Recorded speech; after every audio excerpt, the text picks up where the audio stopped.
જૂનાગઢ વલસાડી ચોક નવા નાગરવાડા વિસ્તારમાં ભૂગર્ભ ગટરની કામગીરીને લઈને સ્થાનિક લોકોમાં ફેલાયો રોષ। મહાનગરપાલિકા દ્વારા નવા નગરવાડા વિસ્તારમાં કોઈપણ જાતની જાણ કર્યા વગર જ ભૂગર્ભ ગટરની કામગીરીને લઈને રસ્તા ખોદવામાં આવ્યા છે। હાલ પોલીસ હેડક્વાર્ટરથી વણઝારી ચોક સુધીનો રસ્તો ખોદવાની કામગીરી ચાલુ હોય ત્યારે સ્થાનિક લોકોમાં વારંવાર રોષ ફેલાયો છે। સ્થાનિક લોકોએ જણાવ્યું કે ભૂગર્ભ ગટરની કામગીરી કોચીનથી શરૂ કરવામાં આવી છે, જે જૂની ચાલુ ગટર છે તેને પણ તોડી પાડવામાં આવી છે। હાલ ગટરનું ગંદુ પાણી બહાર નીકળી જતું હોય અને નવી પાઇપલાઇનમાં હજુ કોઈ પણ જોડાણ આપેલ ન હોય ત્યારે રોગચાળાનો ભય ફેલાઈ શકે છે। રસ્તા ખોદવાથી શાળાએ જતા બાળકો વૃદ્ધોને ચાલવામાં તકલીફ પડે છે। પૂર્વ કોર્પોરેટર હિતેશ ઉડાડીએ જણાવ્યું હતું કે સ્થાનિક લોકોને સાથે રાખી કામગીરી શરૂ કરવી જોઈએ। કમિશનર દ્વારા જે તે સમય જણાવ્યું હતું। Story report by Paresh Buddhabhatti. हाँ, अमे शालिग्राम एपार्टमेंटमांथी रहूँ छूँ। हूँ प्रमुख शोभनाबेन जोशी बोलूँ छूँ। आ एरियानी अंदर वारंवार बधा ज गटर खोदवाना आ छे ते छे, बधा कामगीरी वारंवार थाय छे। पछी ए लोको गटर ढांकवामां ने एमां बहु विलंब करे छे, छतां अमे लोको सहकार आपीए छीए। पण आ वखते जे तमे लोको गटर खोदवानुं काम चालू कर्युं छे एमां अमारी पर्सनल गटर जे अमे लोकोए भेळवावी छे ए गटर ब्लॉक करी दीधी छे। तो ए ब्लॉक करेली गटर ब्लॉक थई गई छे, तो हवे अमारा एपार्टमेंटनो पाणीनो निकाल शुं? आखी लाइनना बधा ज एपार्टमेंटनी गटरो ब्लॉक करी दीधी छे। એટલે એનો પહેલા પ્રશ્ન અમારો હલ કરો, પછીની આગળની કાર્યવાહી ચાલુ કરો। અને પહેલા મોટા પાઇપ હતા એ કાઢીને હવે નાના નાના પાઇપ નાખી દીધા। અને અમે પૂછીએ તો અમને સમજાવી દે કે તમારું પાણી તો અંદર જમીનમાં વહી જશે। તો આ 400 બ્લોકનું પાણી જમીનમાં જાય ને એ પાણી અમારા બોરમાં ભેળવાય, એટલે અમારે ગંદુ પાણી પીવાનું। એટલે અમે અત્યારે આ કામગીરી નહીં કરવા દઈએ જ્યાં સુધી અમારો પ્રશ્ન સોલ્વ નહીં થાય। કયો તો અમે નગરપાલિકા પણ બધાય જશું, કમિશનરને પણ મળશું ને એમને પણ રજૂઆત કરશું। આ અમારી સમસ્યા પહેલાં તમે હલ કરો, પછી આગળની કાર્યવાહી ચાલુ કરવા વિનંતી આપને। નયન વસાવડા, હું અહીંયા સામે શ્યામ એપાર્ટમેન્ટમાં રહું છું। હવે આ એપાર્ટમેન્ટમાં કોઈ પણ જાતની પરમિશન લીધા વગર આ કામ કરેલું છે। અત્યારે અમે બધા લેડીઝ ભેગા થઈને એને ક્યારના કહીએ છીએ કામ રોકી દો, કેમ કે જે ગટર ભૂગર્ભ ગટર યોજના કરી છે, હવે એમાં જે ગટર અત્યારે લોકોએ નવી નાખી છે એમાં જૂની ગટરના કોઈ કનેક્શન નથી, એ ઢાંકણા બંધ કરેલા છે। તો અમારું પાણી ક્યાં જાય? આટલા બધા જે રહીશો છે, રોજના રાહદારી છે, બાળકો સાંજે રમે તો ક્યાં રમે, વડીલો મંદિરે જવા નીકળે તો ક્યાં જાય? આ બધા પ્રશ્નોના નિરાકરણ વગર આ કામ શરૂ કરેલું છે। કોઈ પણ જાતની કોઈને પૂછતા કોઈ નથી અને અમારે આજે અગવડતા ભોગવવાની એ કોણ કરશે? આ જે પ્રશ્ન થાય છે ભૂગર્ભ ગટર યોજના તમે સારું કરો છો, પણ પહેલાં તમે પરમિશન લ્યો, અમારો લોકોનો સપોર્ટ લ્યો, ત્યાર પછી આ કામ કરો। આ બહુ ગેરવ્યાજબી કામ છે। જરૂર પડે તો અમે જાહેર જીવન જીવવા માટે અધિકાર છે એનો ઉપયોગ કરશું, કારણ કે આ વસ્તુ બહુ શક્યતા વગરનું કામકાજ છે। આમ કામ થાય જ નહીં જ્યારે જાહેર જીવનમાં જાહેર રસ્તામાં કોઈ પણ એક વ્યક્તિને હેરાન થતું હોય એ કામ પોસિબલ જ નથી। આ મામલતદારને કહ્યું, અમે નોટિસમાં કમિશનર પાસે જવા તૈયાર છીએ અને કોર્પોરેશન પણ અમારા એપાર્ટમેન્ટના દરેક લેડીઝ જવા તૈયાર છીએ, પણ આ કામ આ રીતે અમે નહીં થવા દઈએ। મારું નામ જયેશભાઈ કોઠારી, નવા નાગરવાડાનો રહીશ છું। અમારે અવારનવાર અહીંયા રસ્તાના ખોદકામ ગટરના નામે, પાણીની સપ્લાયના નામે, વીજળીના નામે, ટેલિફોનના નામે થતા હોય છે। દર 2-3 મહિને ખોદકામ થાય છે, રસ્તો વિખાઈ જતો હોય છે, ગટરો વિખાઈ જતી હોય છે, પાણીની સપ્લાય ખોરવાય છે અને લગભગ અત્યારે પરિસ્થિતિ દરેક ઘરમાં એવી છે કે દરેક ઘરમાં મંદવાડ છે। તો આ જે અવ્યવસ્થા થાય છે આવું ન થવું જોઈએ। અવારનવાર થતા ખોદકામના કારણે અમને એવું લાગે છે કે નગરપાલિકાને બદલે નગર ખોદકામ પાલિકા થઈ ગઈ એવું લાગે છે। માટે વિનંતી એવી છે કે અમારો બેસિક મૂળ પ્રશ્ન એવો છે કે અવારનવાર મેન લાઈન ખોદાઈ જાય છે, અમારી એની સાથે જોડાણની જે લાઈન ખાનગી જે હોય છે દરેક બિલ્ડિંગની એ તૂટી જાય છે, અમારે પાણી ભેગું થઈ જાય છે અને જેનાથી મંદગી ગંદવાર થાય છે। રસ્તામાં પણ અમારે વૃદ્ધ માણસો આવતા જતા હોય છે, એપી પડી જતા હોય છે, અવારનવાર ખોદકામ થાય।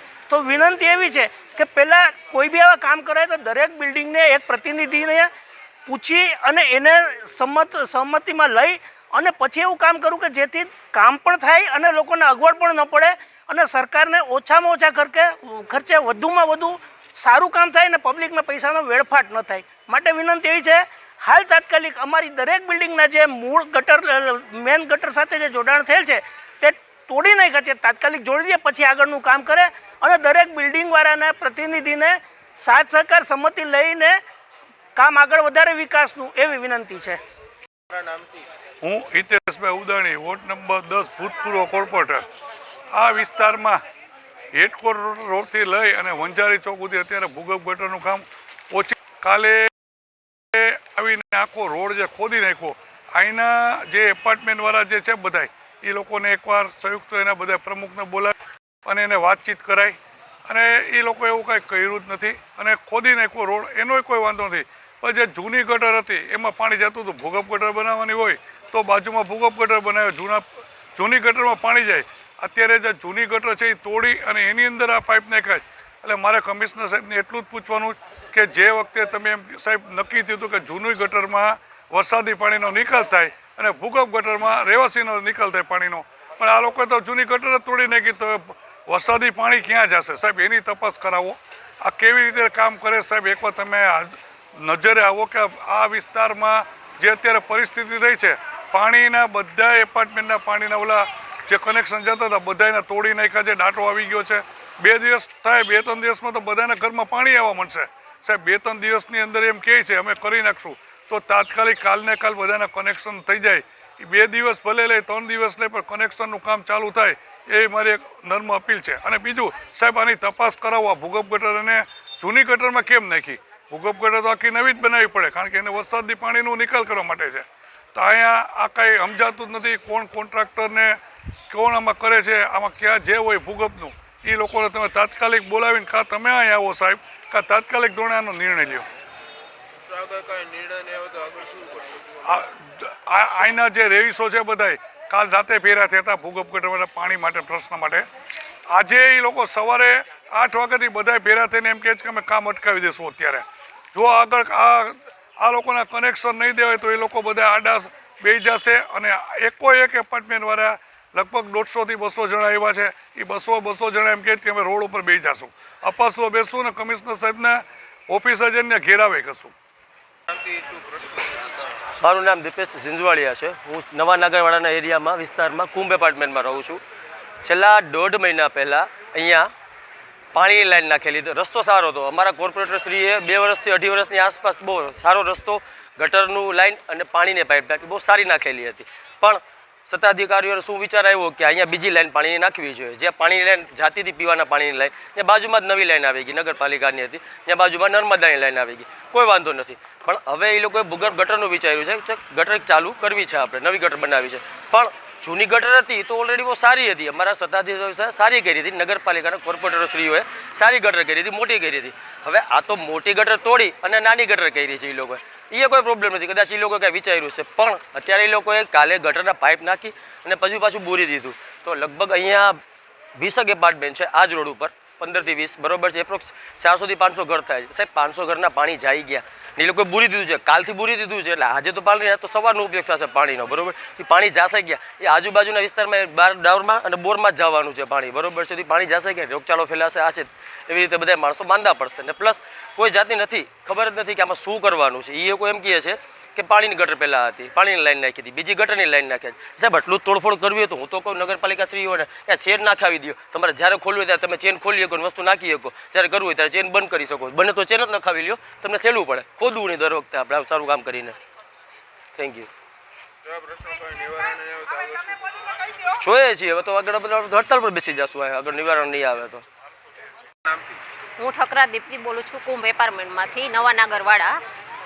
અમારે છોકરાઓ નાના છે, વડીલો છે, અમારે લોકોને ચાલવું હાલવું આ બધું કેવી રીતના અમારે પોસિબલ કરવું બધી વસ્તુ? કારણ કે તમે લોકો મહિનો ન થાય એટલે ગટરના કામ ચાલુ કરો, મહિનો ન થાય એટલે ગટરના કામ ચાલુ કરો. અને આજ વખતેનું ગટરનું કામ એટલું કમ્ફર્ટેબલ કર્યું છે આ લોકોએ કે અમે લોકો પૂછીએ તો એ લોકો એમ કહે છે કે તમારું પાણી અમારે બંધ કરી દીધું છે, બધા એપાર્ટમેન્ટનું પાણી એ લોકોએ. તો અમારું પાણી પૂછીએ કે કઈ જગ્યાએ જશે તો એ લોકો કહે છે જમીનમાં જશે. શું જમીનમાં જશે? તો અમારા લોકોએ શું જમીનમાંથી પાણી અમારા દારમાં નહીં આવે? દારમાં આવશે શું અમારે ગંદુ પાણી પીવાનું છે? સ્વચ્છતા અભિયાનનું આપણે કહીએ છીએ કે સ્વચ્છતા અભિયાન રાખો, તો શું પોસિબલ છે આ સ્વચ્છતા અભિયાન? નહીં, નથી પોસિબલ. તો તમે લોકો આનું નિવારણ કરો. અમારે લોકો વરસથી થયા તો આ ચાલે જ છે ને બધું કામકાજ. વરસથી થયા તો બોલ્યા જ નથી અમે લોકો. કાંઈ વાંધો નહીં, થઈ જશે પણ પોસિબલ થતું જ નથી આ વસ્તુ. મારે પણ નાનો છોકરો છે અહીં, આટલા એરિયામાં ઘણા પડે નાના છોકરાઓ વડીલો બધા રહે છે. તો શું બધે ચાલુ હાલું લગભગ બધા મોસ્ટ ઓફ વડીલો પડે છે. અમારે લોકોને દવાખાને શું ભોગવવાના? આ બધી વસ્તુ અમારે પોસિબલ નથી અમારા માટે દર વખતે. અને બધી વસ્તુ પરમિશન વગર થાય છે. અમારે બધા લોકોને કોઈની પરમિશન લીધી નથી આ લોકોએ. તો પરમિશન લેવી જોઈએ, નોટિસ મારવી જોઈએ એરિયામાં એ લોકોએ કે અમે લોકો કરીએ કામ કરો, બધી પબ્લિક પોસિબલ થાય તો તમે લોકો સપોર્ટ કરો. મોગલધામ કબરાઉ દ્વારા આયોજિત ચતુર્થ સમૂહલગ્ન મહોત્સવ વિક્રમ સંવત 2081 માગસર સુદ 2 મંગળવાર તારીખ 3/12/2024 રોજ સમય સવારે 8:30 કલાકે આર્યાવત ભારત દેશ તથા દેશ વિદેશમાં મા મોગલને ભજતા સર્વે ધર્માનુરાગી ભાઈ બહેનો મા મોગલની અતિ પ્રસન્નતા માટે તારીખ 3/12/2024 મંગળવારે 61 કન્યાના કન્યાદાન મહોત્સવ એટલે કે સમૂહ લગ્ન પરિણય મહોત્સવ જે કબરાઉ મોગલધામના તીર્થભૂમિ મધ્યે પૂજ્ય ચારણ ઋષિ મોગલકોડ બાપુશ્રીના સંકલ્પ સિદ્ધિ સ્વરૂપે આયોજિત કરેલ છે. તો આ શુભ પ્રસંગમાં સપરિવાર પધારવા ભાવભર્યું નિમંત્રણ છે. આચાર્ય શ્રી ગુરુદેવ કૃપાપાત્ર હરિપાદ રેણુ શ્રી સિદ્ધાર્થજી મહારાજ અંબાધામ દુધઈ, આશ્રી વચન આઈ શ્રી ચાલુમા ખોડાસર, આઈ શ્રી હાસબાઈમાં જહુમા મંદિર વોન. મોગલધામ કબરાઉ દ્વારા આયોજિત ચતુર્થ સમૂહ લગ્ન મહોત્સવનું શુભ સ્થળ છે મોગલધામ કબરાઉ, તાલુકો ભચાઉ, જિલ્લો કચ્છ. નિમંત્રક પરમ પૂજ્ય મોગલકુળ બાપુશ્રી તથા સમસ્ત સેવકગણ, મોગલધામ કબરાઉ. દાતાશ્રીઓ